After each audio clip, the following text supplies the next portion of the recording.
des chefs des Juifs. Jésus vint, il se trouva là, au milieu d'eux, et il leur dit que la paix soit avec vous. Tout en disant cela, il leur montra ses mains et ses côtés. Les disciples furent remplis de joie parce qu'ils voyaient le Seigneur.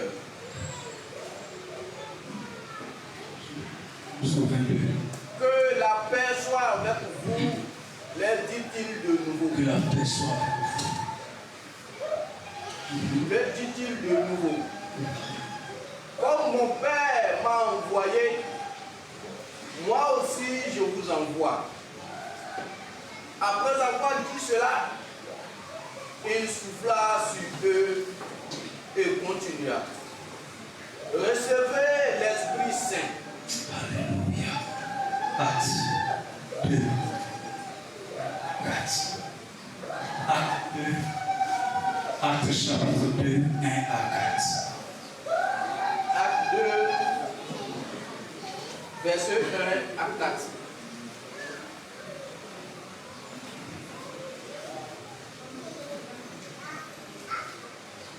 Quand le jour de la Pentecôte arriva, les disciples étaient tous rassemblés au même endroit. Tout à coup, un grand bruit suivait du ciel. C'était comme si un violent coup de vent s'abattait sur eux et remplissait toute la violent coup de vent s'abattait sur eux. Et remplissait toute la maison où ils se trouvaient assis. Au même moment, il vit apparaître de sortes de langues qui ressemblaient à des flamèches. Elles se séparaient et allaient se poser sur la tête de chacun d'eux. Aussitôt, ils furent tous remplis du Saint-Esprit et commençaient à parler dans différentes langues, chacun s'exprimant comme le Saint-Esprit lui donnait de le faire. Amen. Amen. Merci Seigneur. Je voudrais bénir ta parole de mon Père en cette journée de la Pentecôte. Et je prie que tu nous conduises dans toute ta révélation au nom de Jésus. Amen. Alors, chacun de nous sait que nous sommes à la Pentecôte et nous voulons vivre la Pentecôte de cette année. Alléluia. Nous avons passé une semaine presque depuis le dimanche dernier, particulièrement depuis mercredi soir jusqu'à hier. Nous étions tous là chaque soir pendant au moins 2 heures de temps minimum, sinon 3 heures de temps pour apprendre ce que c'est que apprendre à connaître le Saint-Esprit. Nous avons donné juste quelques aperçus. Même en faisant un mois entier, nous n'aurons jamais réussi à décortiquer tous les détails. Alléluia. Et donc, ce matin, nous sommes venus pour conclure une première partie qui tombe sur la Pentecôte. Alors, si nous parlons de la Pentecôte, elle n'est pas venue au hasard. Il y a une histoire derrière. Aujourd'hui, toute l'Église de Jésus-Christ est dans cette cérémonie, dans cette célébration. Mais qu'est-ce que la Pentecôte elle-même? D'où est-ce que ça vient? Quelle est cette fête chrétienne? Alléluia. Quand nous ouvrons la Bible, tout ce que l'Église pratique a sa source dans les Écritures. La Pentecôte n'est pas une fête chrétienne au commencement. Elle est une fête juive qui est célébrée 50 jours après la Pâque. Et nous trouvons la première Pentecôte dans Exode, je crois, chapitre 23, verset 16 déjà. C'est une fête non juive, comme je l'ai dit, qui est célébrée 50 jours après la Pâque. Elle est appelée la fête des semaines ou la fête de la moisson. Alléluia. Sinon, son nom. Fête des semaines ou fête de la moisson. C'est un temps pour se réjouir, pour remercier Dieu de sa bonté et pour lui apporter des offrandes. Nous pouvons voir cela dans Exode 34, verset 22. Pour ce que Dieu a permis que la production de l'année soit. Donc c'est une fête pour, n'est-ce pas, célébrer la grande production d'Israël, du peuple. En l'an 29, après Jésus-Christ,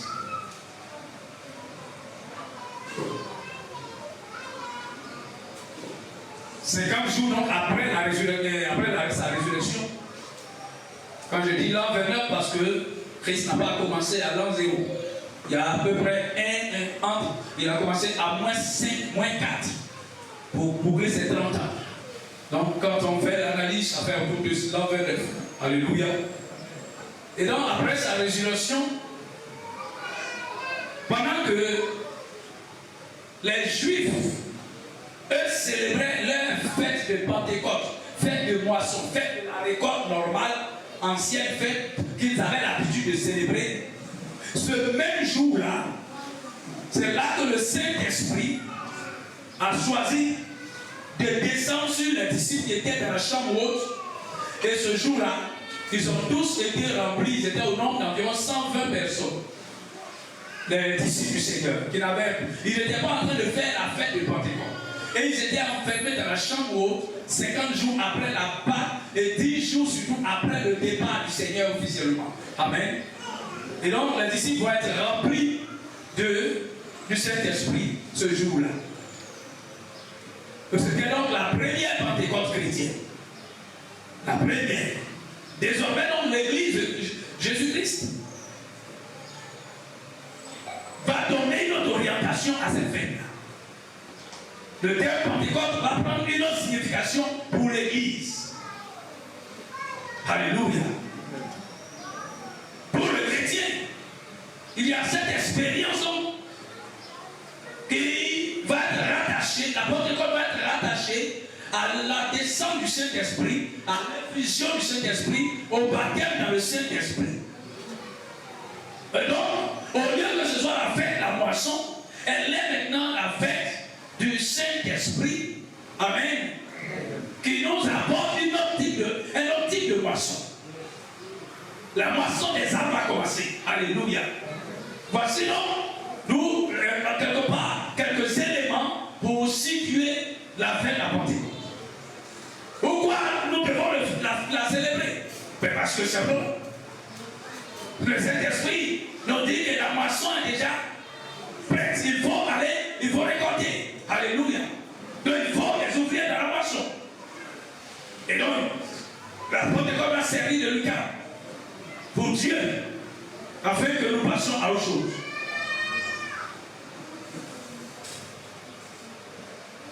Et cette cérémonie, cette Pentecôte, fut non seulement le début de la vie de l'Église que Jésus a tant préparé, mais aussi, je dirais, la responsabilisation de l'Église. C'est-à-dire, Dieu rend l'Église responsable de son royaume sur terre. Alléluia. L'Église a été créée pour réaliser et continuer l'œuvre du Seigneur Jésus-Christ. Savoir étendre le royaume de Christ. Préparer des hommes sur toute la planète Terre pour que ceux-là soient dans le royaume de Jésus. C'est l'Église qui a ce mandat. Mais quand nous regardons comment le Seigneur lui-même, il a commencé son ministère. La Bible nous dit dans Luc chapitre 4, verset 18, Jésus-Christ, après son baptême, va être conduit par le Saint-Esprit dans le désert.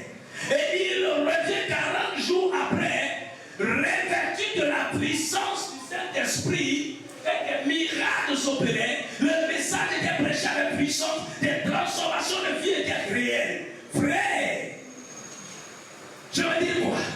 Comme si le maître lui-même, pour lancer son ministère, le Saint-Esprit lui a apporté son revêtement. Ce n'est pas l'Église, ce n'est pas nous qui allons qui allons choisir notre moyen pour avancer. Alléluia. Il nous faut le Saint-Esprit pour faire ce travail-là. Amen. Donc il est impossible alors de réaliser le travail de Dieu sans qu'il ne soit touché par cette affaire qui s'est déroulée à la Pentecôte. En d'autres termes, il nous faut le soutien du Saint-Esprit. Il nous faut la présence du Saint-Esprit qui a été envoyé, qui est envoyé par Jésus-Christ afin de permettre à l'Église, de permettre aux frères et sœurs que nous sommes, de pouvoir le représenter dignement. Frère, l'Église, donc depuis lors, est tenue par le Saint-Esprit. Le Saint-Esprit. Je l'aime parce que c'est le partenaire le plus fiable de tout. Notre action ou notre intervention ce matin soit sérieuse. Nous allons parler de la vie, de l'œuvre du Saint-Esprit dans la vie du croyant.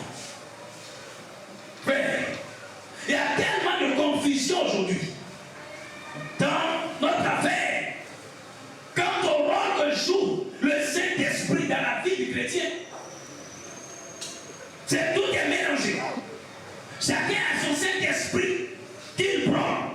Chacun a sa révélation qu'il tient, il dit qu'il délivre. Chacun a son enseignement. Mais frère, que dit la Bible?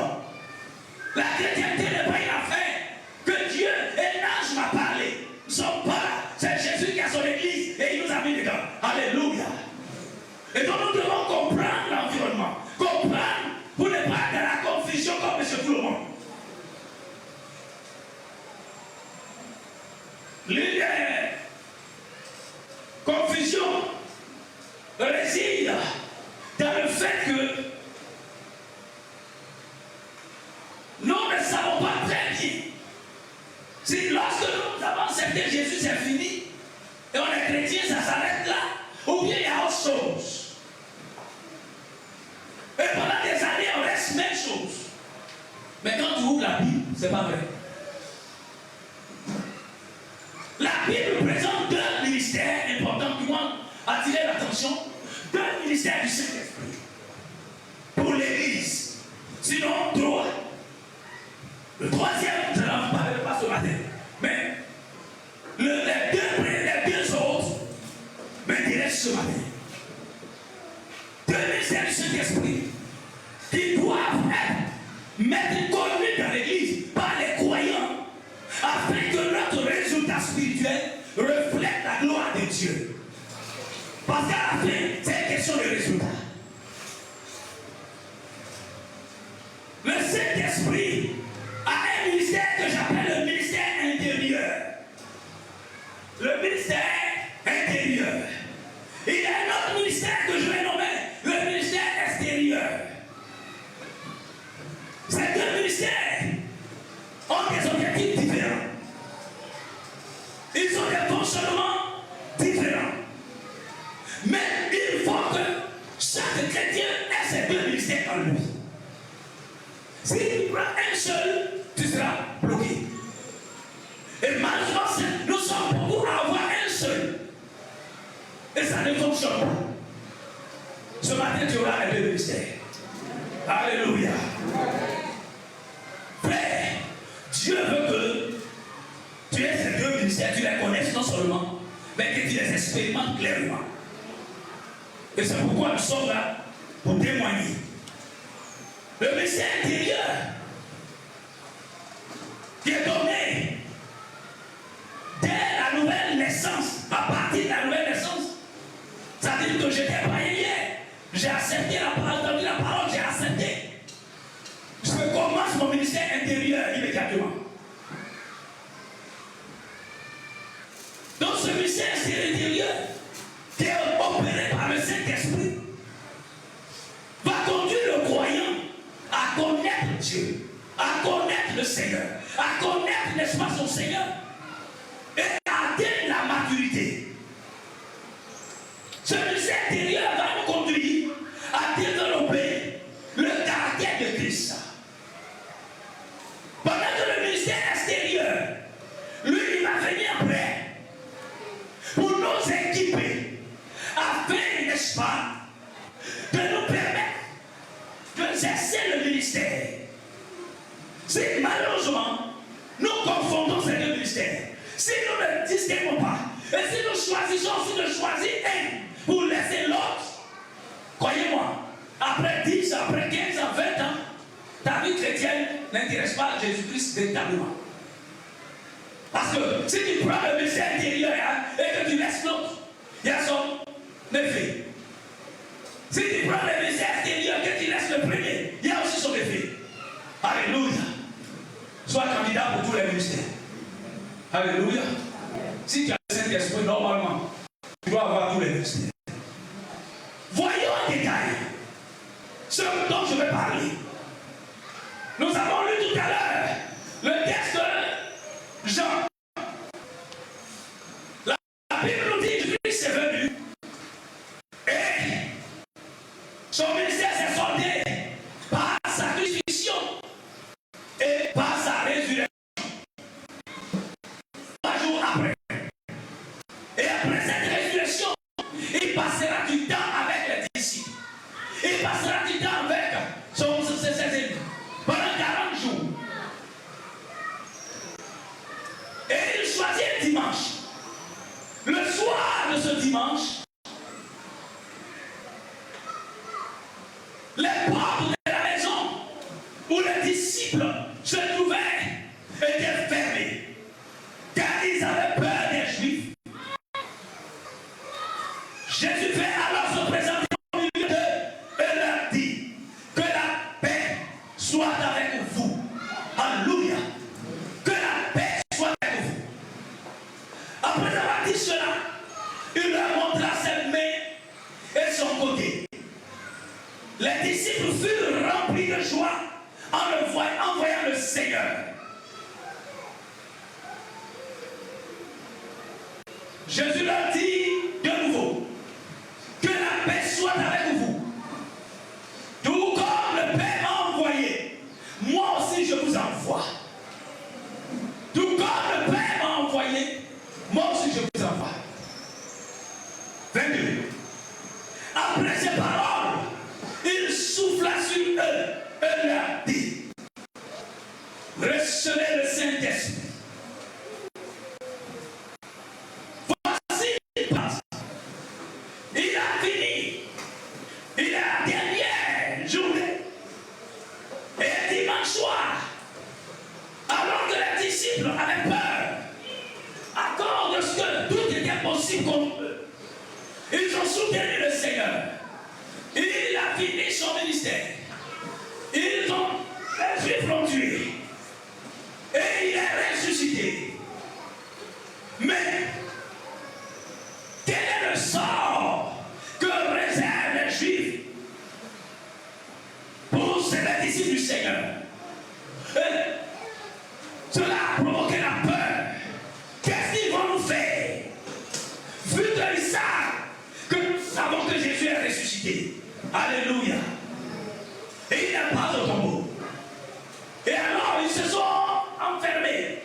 Ils sont désormais obligés de se cacher. La peur était dans le camp. Les inquiétudes étaient là. Qu'est-ce qu'ils se disaient?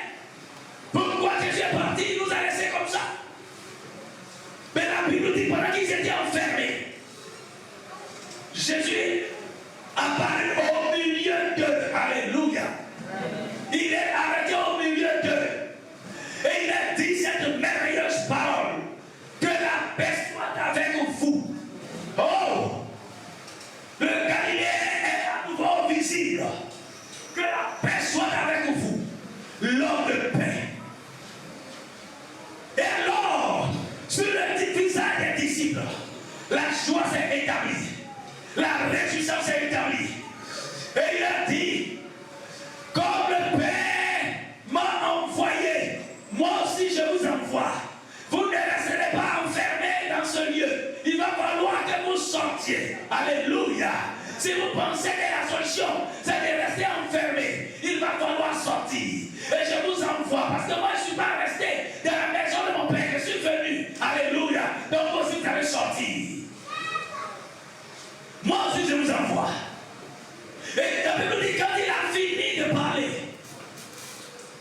prendre son vol, il souffla sur eux. Il souffla sur eux.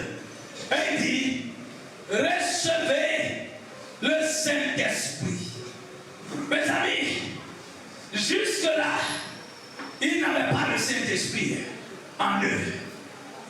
Parce qu'en Jean chapitre 14 déjà, au verset 17, alors qu'il n'était pas encore mort, il dit l'Esprit avec vous. Et au moment où je m'apprête à partir, allons-y, 14, 17, rapidement. Jean 14, 17. On va finir, on va partir de ce matin. Quelque chose se passe dans mon âme.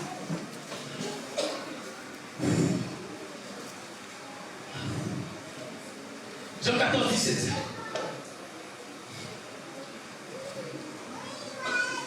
Jean 14, verset 17. C'est l'esprit de vérité. C'est l'esprit de vérité. Celui que le monde est incapable. Celui que le monde est incapable de recevoir. De recevoir. Parce qu'il ne le voit pas. Parce qu'il ne le voit pas. Et ne le connaît pas. Et ne le connaît pas. Quant à vous. Quant à vous. Vous le connaissez. Vous le connaissez. Car il demeure auprès de vous. Alléluia. Il demeure auprès de vous. Et il sera en vous. Donc pendant qu'il parlait, juste là l'esprit demeura auprès des disciples. Il était juste les compagnons auprès d'eux. Mais la grâce qui nous est faite encore plus glorieuse, c'est que c'est nous les enfants de Dieu qui avons accès à cette affaire. Le païen ne peut pas avoir ce dont je vais parler. Alléluia. Si tu veux l'avoir en tant que païen, deviens chrétien. Alléluia. Accepte de donner ta vie à Jésus-Christ. Accepte que Jésus-Christ rentre en toi. Et alors il dit, pour là, il demeure avec vous. Mais il sera en vous. Alléluia. Il ne sera plus seulement avec vous, mais il sera en vous. Alléluia. Et la Bible nous dit, c'est alors que à ce moment-là, au moment où ils s'apprêtaient à partir, il souffla sur eux et il recevait l'Esprit. À partir de ce moment, il n'est plus seulement avec eux, mais l'Esprit vient habiter en eux.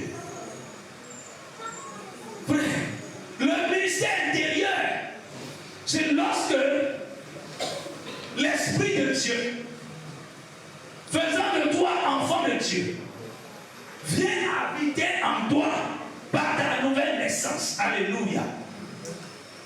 Il vient résider en toi. Avant notre conversion, il était avec nous. Il n'était pas en nous. Quand nous allons déjà dans l'Ancien Testament, Ézéchiel 36, verset 25-27, Dieu lui-même fait la promesse. Et il dit, il viendra un temps où l'Esprit sera dans l'homme. Et quand Jésus prend Jean 14, 17, il vient confirmer cette promesse. Mais à partir de ce qu'il est mort, il est ressuscité, cette prophétie doit s'accomplir maintenant. Et c'est à partir donc de cette période que l'Esprit, lorsque tu acceptes que Jésus-Christ est Fils de Dieu, qu'il est Dieu par essence, et qu'il est venu mourir à la croix pour le sacrifice ultime que l'homme doit avoir, alors il vient en toi, il habite désormais en toi. Et c'est pour cela que Paul dira, désormais vous êtes le temple de l'Esprit de Dieu. L'Esprit de Dieu habite en chacun de nous. Alléluia. Si tu es chrétien, sache que l'Esprit de Dieu habite en toi. Amen. Est-ce qu'on est d'accord ce matin? Dis à ton voisin, l'Esprit habite en moi. Le Saint-Esprit habite en moi. Alléluia. Frère, il habite en toi pour exercer un ministère. Il habite en toi pour réaliser certaines choses.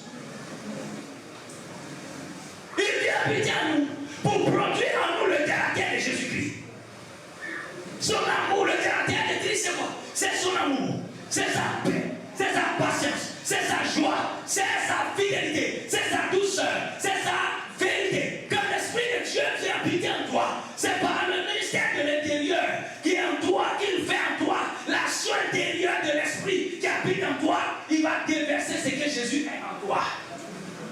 Alléluia. Frère, suis-moi très bien. Donc il habite en toi pour développer le caractère de Christ en toi.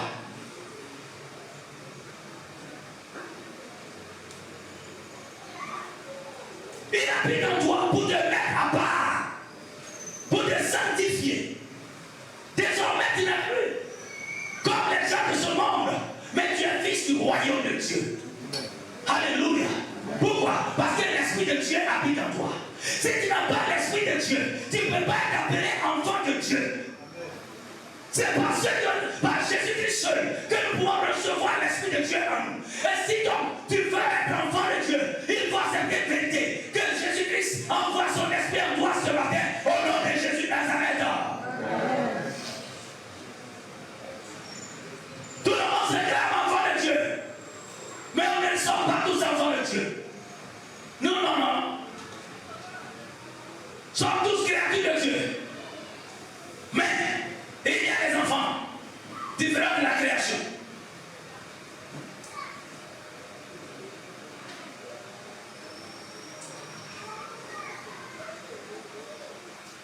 Il habite en nous par ce ministère intérieur et il nous conduit dans la maturité. Il nous conduit dans la connaissance de ce Dieu merveilleux. Par sa présence en nous, le Saint-Esprit nous fournit une direction nouvelle de notre existence. Par sa présence en nous. Il va mettre des objectifs nouveaux dans notre vie. Par sa présence en nous. Il va te rendre plus glorieux. Si on te connaissait sous la facette bizarre du monde, si tu étais abonné à des choses bizarres dans le monde, mais quand l'Esprit de Dieu vient en toi, tu es relooké complètement. Alléluia. Tu n'as pas le droit de rester même chose comme si tu ne connais pas Dieu. Tu n'as pas ce droit. Parce que l'Esprit de Dieu habite en toi. Il exerce un ministère glorieux en toi. Il va changer quand il vient exercer ce ministère intérieur. Il change ton caractère. C'est pourquoi Paul dira, ayez en vous les sentiments qui étaient en Jésus-Christ. Alléluia. Le caractère en Christ, ayez ça en vous. Pourquoi? Parce que Christ lui-même habite en vous. Par quoi? Par le Saint-Esprit. S'il habite en toi, son caractère va être en toi. Il va être en toi. Quand il habite en nous, il va nous donner de suivre facilement ses prescriptions, de garder et de respecter ses règles. Ça c'est ce qui est dit dans Ézéchiel 36, verset 37, verset 27. Il habite en toi. Tu suis ses règles, tu suis ses commandements. Il habite en toi. Ce n'est pas ton effort que tu fais pour suivre, parce que c'est lui-même qui te dirige. Alléluia. Toi, tu n'as pas assez d'obéir. Mais regardez aujourd'hui notre chrétienté. Nous disons l'Esprit est en nous. Mais on ne voit pas cela. On ne vit pas cela. Les disciples étaient dans la chambre et ils étaient cachés. Ils avaient peur. Frère, pourquoi? Parce qu'ils n'avaient pas l'Esprit de Dieu en eux. C'était normal. Ils avaient peur. Parce que l'Esprit de Dieu n'était pas encore en eux. Mais quand ils ont été rassurés, quand il a soufflé sur eux, la joie a été inventée à leurs conditions. L'Esprit de Dieu est rentré en eux. Ils ont retrouvé une scène extraordinaire. La Bible dit qu'ils ne sont plus restés dans la chambre enfermés. Ils sortaient, ils venaient. Ils partaient, ils revenaient. Ils étaient tous dans la présence de Dieu. Mais ils sortaient pour revenir. Alléluia. C'est la peur à changer de camp. La peur a quitté leur cœur. Pourquoi? Parce que le ministère intérieur du Saint-Esprit consiste à te transformer, à t'enlever ta nature ancienne pour déposer la nature courageuse de Jésus-Christ en toi, pour déposer l'amour de Jésus-Christ en toi, pour déposer la vie de Christ en toi. Alléluia. Voici le ministère intérieur du Saint-Esprit. Il faut que tu manifestes cela. Dis Jésus-Christ, c'est bon. Mais ça ne sert pas à grand chose si il n'y a pas de transformation. Parce que le ministère intérieur, c'est la transformation personnelle. Tu ne transformes pas quelqu'un. Tu te transformes ici, tu te transformes toi-même. Alléluia. Quand on te regarde, on ne te reconnaît plus. Si on te voit, tu étais un soulaillé. Le ministère intérieur enlève le goût du souladisme en toi. Alléluia. Si tu étais un impudique, le ministère intérieur du Saint-Esprit, il dit ton corps est désormais le temple du Saint-Esprit. Tu ne peux plus te livrer à une perversion. Si ta vie est un enfant de Dieu, alors que tu es venu à Jésus et que tu n'es pas marié, tu ne peux pas aller coucher avec une femme païenne et puis venir dire que oui, le Saint-Esprit est en toi. Il n'est pas là. Alléluia. Des chrétiens pervers, des chrétiens idolâtres, des chrétiens où? Qui est toi? Alléluia. C'est la Pentecôte, c'est la réjouissance. Mais c'est une affaire de ministère intérieur d'abord. Si tu n'arrives pas, tu ne règles pas ça, ça ne marche pas. Paul dira, lorsqu'une personne est en Christ, Christ aussi est en lui. Christ en vous l'espérance de la gloire. Et lorsqu'une personne est en Christ, cette personne est une nouvelle création. Les choses anciennes sont passées. Et voici toutes choses sont devenues nouvelles. Alléluia. Ça c'est le ministère intérieur qui produit cela. Ta vie est changée. Ta vie est totalement repositionnée. Physiquement, on peut te voir la même chose. Mais spirituellement et moralement, tout a changé. Alléluia. Frère, quand Adam a perdu le contrôle dans le jardin d'Éden, physiquement il n'a pas grossi. Physiquement, il n'a pas, n'est-ce pas, il n'est pas devenu noir.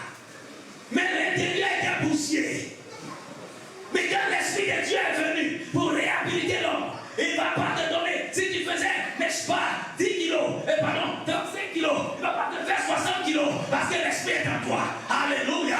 Mais il va changer ta manière de penser, il va changer ta manière de raisonner. Et Paul dira, soyez transformés par le renouvellement de l'intelligence. Donc l'intelligence doit être changée. C'est le ministère intérieur. Alléluia. Chrétien, voici ce qui nous attend dans le ministère intérieur. Malheureusement, ce ministère, soit on abandonne ça complètement. Je suis chrétien, je vais à l'église, je suis baptisé, je suis, il y a longtemps que je suis à l'église. Oh, nous-mêmes là, c'est parce que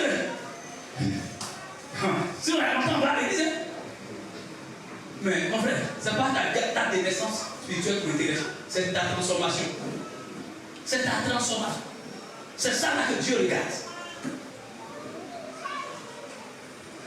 Quand ils ont vu les disciples, plus tard, quand l'Esprit est rentré dans les maison, ils sont changés. Ils ne sont plus les mêmes personnes. Il faut que tu ne sois plus la même personne que les gens connaissaient avant. Il faut que quand tu parles, on sent que Dieu est en toi. Il faut que quand tu ris, on sent que Dieu est en toi. Il faut que quand non, ta vie doit être parfumée. Alléluia. Frère, il n'y a pas de mort en Jésus-Christ. C'est l'odeur de la vie abondante, le parfum de la réjouissance, le parfum du bonheur. Alléluia. Il faut que tu incarnes le royaume de Dieu. Une vie éloquée, une vie transformée, une vie bénie, une vie changée, une vie qui attire les autres. Alléluia. Quand tu regardes, tu attires. Même si c'est un petit pain qui a mis sur toi, ça attire, tout le monde vient voir ton pain là aussi. Mon frère, il ne faut pas changer le discours. Si tu as payé à 1500, tu dis j'ai payé à 1500. Ils vont dire c'est faux. C'est ça de quoi je parle. Quand ça, la touche intérieure là, tout ce qui fait est joli. Mais quand tu es encore dans la touche antérieure, tout ce que tu fais aussi est bien. Dis à ton voisin, fais de belles choses maintenant. Dis-le. Voisin, fais de bonnes choses maintenant. Alléluia. Frère, c'est ce qu'il y a au niveau du ministère intérieur. Les belles choses, la transformation de ma vie, le changement. Il faut qu'on arrive à ce niveau aujourd'hui. Et c'est pour cela que la négligence du ministère intérieur fait que n'atteignent jamais la maturité. Les chrétiens n'arrivent pas à la maturité. Ils sont toujours en train de traîner dans les petites choses. Là, ils sont toujours dans les choses bizarres. C'est le ministère intérieur qui t'envoie à la croissance, à la maturité. Si tu refuses ce ministère intérieur, tu resteras bébé dans ta vie chrétienne tout le temps. Bébé. Parce que le ministère intérieur provoque beaucoup de belles choses. L'amour de Dieu, la joie de Dieu, la douceur, les caractères. Paul parle de quoi? Le fruit de l'esprit qui se développe en toi. Ce sont les éléments qui se développent en toi. Le fruit de l'esprit. Galates 5, 22. Quand le ministère intérieur est atteint à son niveau supérieur, la douceur, la joie, l'amour, la paix sont tous là. Alléluia. Nous avons vu hier 3 types de dons. Les dons ministères, les dons de service et les dons charismatiques. Quand tu es dans le ministère intérieur, tu es vraiment assis, les choses sont claires. Tu ne manifestes pas le ministère, le don ministère. Tu ne manifestes pas les dons charismatiques. Non, on n'a pas besoin de ça. On n'en a pas besoin. On a besoin, on va plus voir le deuxième lot, le ministère, le don de service. Quand tu atteins vraiment le niveau, le ministère intérieur est bien conçu dans ta vie, c'est le don de service qui est opéré en toi. Tu as envie d'aider les gens, tu les aides, tu les portes, tu as la chose de Dieu. Les dons du ministère s'expriment facilement. Pourquoi? Parce que tu as un niveau de maturité, tu as un niveau de connaissance qui repose sur quoi? Sur le changement intérieur, qui dit que tu ne vis pas ta chrétienté pour toi, mais tu le vis pour la gloire de Dieu. Tu dois être un soutien pour les autres, tu dois être un appui pour les autres, tu dois être un partenaire pour les autres. Alléluia. Voici ce que le ministère intérieur produit. Mais si la vie de quelqu'un ne m'intéresse pas, rien, c'est que je n'ai pas le ministère intérieur développé à moi. Amen. J'ai gâté ta fête. Que Dieu te bénisse. Ça va être tout. On va servir le boulot tout à l'heure. Ici là, on met les éléments frères. Les disciples ont fait 3 ans. Mais l'esprit n'était pas là. Il était à côté d'eux. Et donc la peur était aussi là. La peur était là. Le doute était là. Les inquiétudes étaient là. Mais quand le ministère intérieur est établi, quand le Saint-Esprit a travaillé en toi parfaitement, j'ai toujours souvenir. Et donc, ils ont dit dans ce passage, il souffla sur le dit, recevez l'esprit. Parce que là où vous êtes arrivé, il faut un changement de cap maintenant. Or, toi, je ne vais pas souffler sur toi l'esprit ce matin. En quoi ce matin? Tu ne vas pas recevoir l'esprit, tu l'as déjà. Alléluia. Tu ne vas pas recevoir le deuxième esprit. Tu as le Saint-Esprit en toi déjà.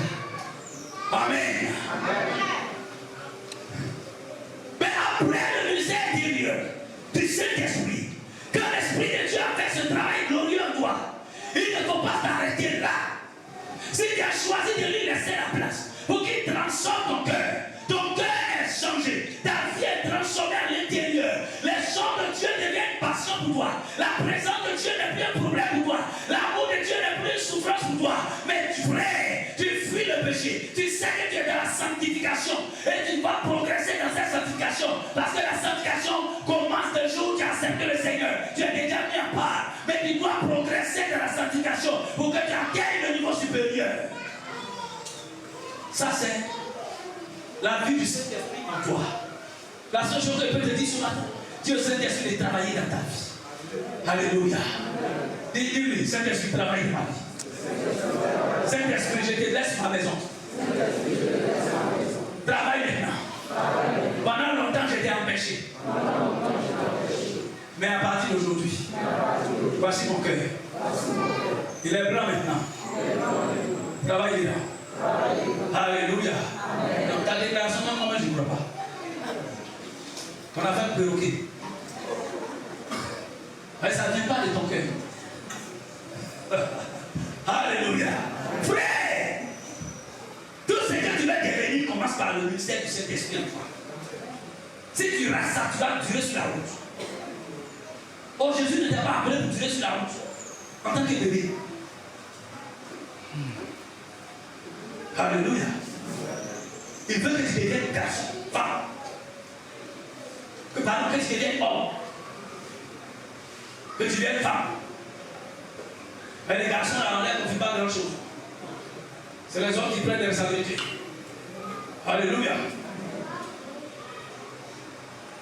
Après, dans ce ministère du Saint-Esprit à nous, il y a ce que j'appelle le ministère extérieur. Frère, le Saint-Esprit ne finit pas de travailler. Quand il a fini en toi, et ce n'est pas encore fini. Il va falloir sortir. Et il dit alors, quand le travail intérieur aura fini, aura été achevé, je vous demande, je vous envoie, je vous demande donc de sortir. L'action intérieure provoque le mouvement extérieur.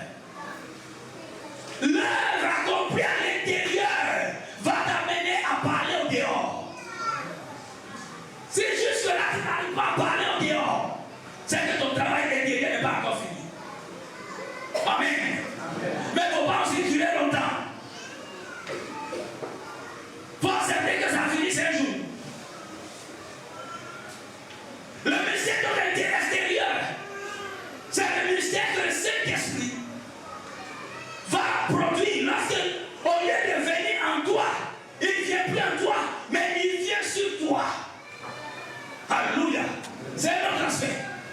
Il vient sur toi pour faire des choses nouvelles. Donc il y a des moments où il était avec toi parce que tu n'avais pas encore les éléments. Quand tu l'as accepté, il vient se loger en toi. Et quand il s'est logé en toi et que tu lui as donné le temps de s'exprimer, il va sortir. Il va se mettre sur toi. Amen. Et quand il vient sur toi, c'est pas pour transformer ton intérieur. C'est fini. C'est pour t'équiper en vue de son ministère. Est-ce que quelqu'un veut servir ce matin? Alléluia. Il vient sur toi pour t'équiper en vue du ministère. Dans le ministère intérieur, le but du Saint-Esprit, c'est de nous faire parvenir à la croissance. Dans l'action intérieure, son but, c'est de nous faire parvenir à la croissance. De faire grandir en nous le caractère de Christ. De nous conduire à la ressemblance de Christ. Dans son ministère intérieur, c'est ça. Nous conduire à la ressemblance de Christ. Le but final de notre chrétienté, c'est que nous ressemblions à Jésus-Christ. Frère, il se trouve que c'est par le ministère intérieur que tu peux ressembler à Jésus.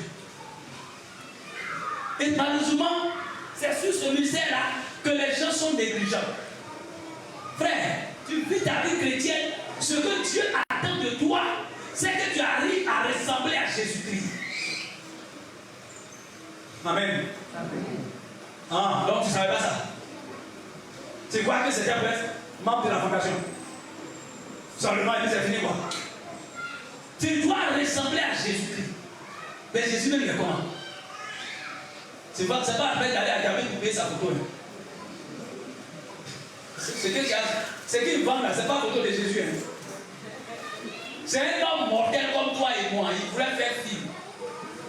Pour qu'on comprenne les choses de la Bible. C'est là qu'il a fait. Ça devient un problème sur sa tête. Chacun doit payer une photo de Jésus. Même pas. Quels sont ces païens chrétiens?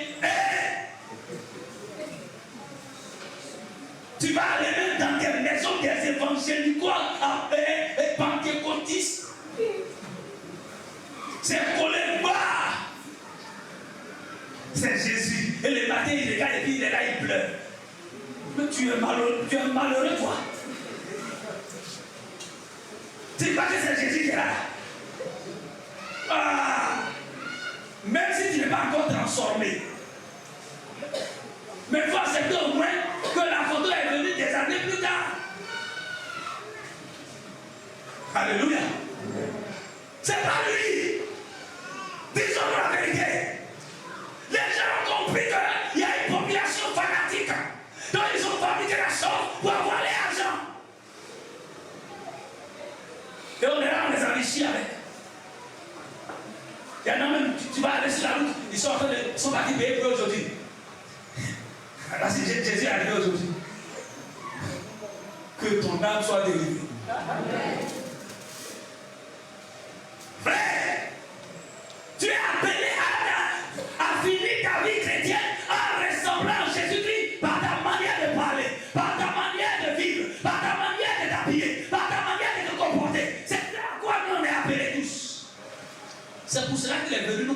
le modèle à suivre. C'est tout. Sa vie sur la terre, c'était d'achever par la mort. Mais c'était de nous donner pendant tout son séjour le modèle à vivre. Le modèle à vivre. Il a vécu sans insulter quelqu'un. Il a vécu sans péché. Il a vécu sans être vaincu. Et donc il t'amène à une dimension de vie sans être vaincu. Alléluia. Et on est là tout le temps. Tu vis toi-même quand tu regardes dans le miroir, tu ressembles à Jésus, toi. Hein? Si tu n'as pas le miroir, c'est pas grave. Vous avez des portables. Comment vous appelez ça? Selfie. C'est ça, non? Comment tu prends ta photo? Ça ressemble à Jésus. Amen. Qui est dans un global quelqu'un? Physiquement, il ne ressemble pas au gars. Maintenant que toi-même, tu regardes ton comportement intérieur, vrai là. Si Jésus était un peu comme toi, il allait le sauver. Ça n'a rien à voir avec ce qu'il dit. Moi-même, je ne sais pas si je suis sauvé, je serai sauvé. Non, Jésus dit, il n'a pas besoin d'être sauvé. Il est le sauveur. Alléluia. Il y en a qui ont créé des religions. Mais eux, ils disent, allez, vous attendez. Moi-même, où je m'en vais là, je ne sais même pas où je m'en vais.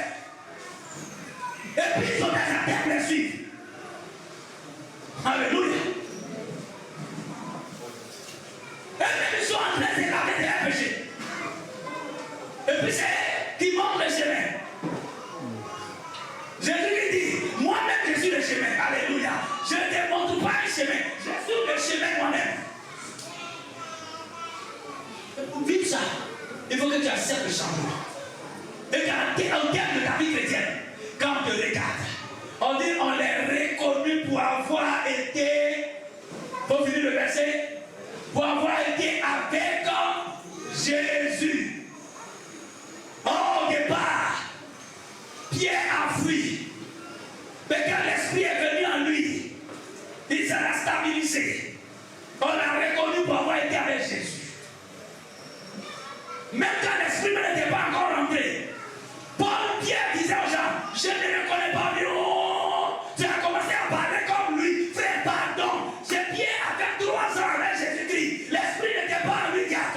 Mais à cause de ce qu'il repoussait le langage de Jésus, il a commencé à parler comme lui. Quand le païen a voulu, il a voulu exprimer le païen. Et il a dit, oh, Pierre, tu parles comme lui. Toi qui as 5 ans, 20 ans, les chrétiens disent, tu parles comme lui. Le païen dit, aïe, tu es chrétien. Et il me met donné. Oh, Pierre, c'est le païen qui lui dit, oh, tu es comme lui. Tu es comme lui. Faut demander à ton voisin, tu es comme lui. Ça, question, tu n'as pas le courage de poser. Dis, voisin. Hé, président, pose la question comme ça. Franck, tu es comme lui. Franck, pose lui la question. Tu es comme lui. La Dieu se regarde. Frère, regardez les gars. Tu ressembles à Jésus maintenant. Comment ça? Il faut qu'on t'appelle petit Jésus maintenant. Alléluia. C'est pas une chute. C'est parce que son tonton est tombé sur toi. Regarde quelqu'un. Toi, tu ne mets jamais bon parfum sur toi. Tu t'as monté dans le bac ou dans le taxi. Et puis, le gars à côté duquel tu t'assois, son parfum est puissant. Mon frère, quand tu descends, pense que c'est toi qui as mis ce parfum. Alléluia. Toi-même, tu es un peu content, mais quelques minutes après, ça va finir. Alors, c'est pas ça. Donc, si tu as passé 15 ans avec Jésus-Christ, tu as passé 3 ans avec Jésus-Christ, mais au moins, tu as accepté que son parfum soit sur toi un peu. Oh, il ne savait pas ça. Que Dieu t'aide. Il faut sentir un peu comme Jésus sent. Alléluia. Tu ne peux pas sentir comme lui si l'intérieur ne sent pas bien. Il faut qu'il y ait un changement. 2024, c'est l'année de la croissance. C'est l'année de l'extension. C'est l'année de la maturation. Et c'est pour cela que nous parlons ici. Parce que atteindre la maturation ne peut pas se faire sans le Saint-Esprit. Et il faut que le travail intérieur soit fait. Alléluia. Donc tu as pensé que c'est parce que tu allais avoir beaucoup d'argent que tu as dit élargissement. Amen. Non, là, on va venir. Là. Mais là, on peut créer un problème. Si l'intérieur n'est pas géré. Amen. Or, je veux que l'argent soit ton serviteur. Les bonnes choses soient à ton service. C'est pas toi qui vas. Amen. Le ministère intérieur. Et donc, pendant que le ministère intérieur travaille à notre ressemblance pour nous pousser à la ressemblance de Jésus-Christ, le ministère extérieur va jouer un autre rôle. Il vient pour nous équiper, pour nous donner d'accomplir le ministère de Christ. Manifester le royaume de Jésus-Christ. Paul a dit, le royaume de Dieu ne consiste pas en parole seulement, mais une démonstration de la puissance. Donc si nous voulons être efficaces, le ministère extérieur doit s'exprimer aussi. Je veux la puissance. Je veux la puissance. Je veux la puissance. Alléluia. Le ministère extérieur, nous pouvons l'appeler ministère de revêtement, ministère d'onction, ministère, n'est-ce pas, de quoi encore? De puissance, comme on a déjà dit. Si tu veux pas lui donner tous les noms. Mais le plus important, frère, nous avons besoin de la puissance. On ne peut pas bâtir l'église de Christ sans la puissance de Christ. Ce n'est pas possible. Tu vas créer un club de soutien, c'est tout. Tu vas créer des gens, des adeptes, c'est tout. Des systèmes. Mais quand on regarde leur vie intérieure, c'est nul. Des chrétiens fâchés qui cassent dans leur maison. Qui renversent le repas. Quelle est cette option? Alléluia.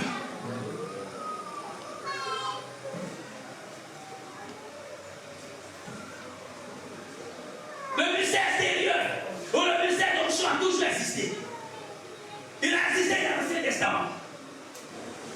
Mais le ministère intérieur, lui, n'a pas existé là-bas. Lui, c'est un ministère de l'Église. Dans l'ancien système, regardez un peu, dans Nombre chapitre 11. Moïse, pendant qu'il conduisait le peuple, Dieu dit, je prendrai de ce qui est sur toi pour donner au peuple, pour qu'il puisse t'aider. Et il va prendre de l'onction qui est sur Moïse, pour le distribuer, la distribuer au peuple, un groupe particulier, et aussi pour manifester le ministère extérieur. Regardez un peu dans Saül, dans 1 Samuel 10. Saül, à la recherche de ses annexes, va rencontrer le prophète Samuel. Et il va lui dire, Samuel va lui dire, tu recevras un revêtement de puissance. Tu seras changé en un autre homme. Mais quand on regarde ces deux ministères, ou le cas de Moïse, et comme celui de Samuel, et Saül, nous voyons que il n'était pas question des hommes préparés au niveau intérieur. C'était le revêtement extérieur qui intéressait. Pour accomplir la tâche que Dieu voulait qu'ils accomplissent. Mais particulièrement le cas de Saül. Alléluia. Il avait reçu l'onction, la puissance. Mais il n'avait pas le traitement intérieur. Qu'est-ce qui va se passer après? Malgré la puissance qui était sur lui, il va déraper complètement. Il va dérailler complètement. Frère, il est bon de parler du ministère de puissance. Mais si tu n'as pas le ministère intérieur, même le ministère de puissance va te créer des problèmes encore. Beaucoup peuvent avoir n'est-ce pas, le revêtement de puissance. Mais leur vie est une vie perverse. Une vie d'immoralité. Et ils sont allés se promener partout sur la terre. Je vous l'ai dit hier, donc prennent l'avion, prennent le car, pour aller dans les pays, pour aller payer onction. Alléluia. 4 litres d'onction au Nigeria. 5 litres au Ghana. Alléluia. Et ils reviennent après quelques heures, ça finit dedans. Il faut retourner encore, payer un peu encore. Oh! Mais si tu avais le ministère intérieur, tu n'allais jamais gaspiller ton argent. Alléluia. Pour aller chercher une onction. Comment on peut appeler ça? Exporter. C'est importer. Onction importée. Laisse la transformation intérieure pour que l'extérieur s'exprime. Alléluia.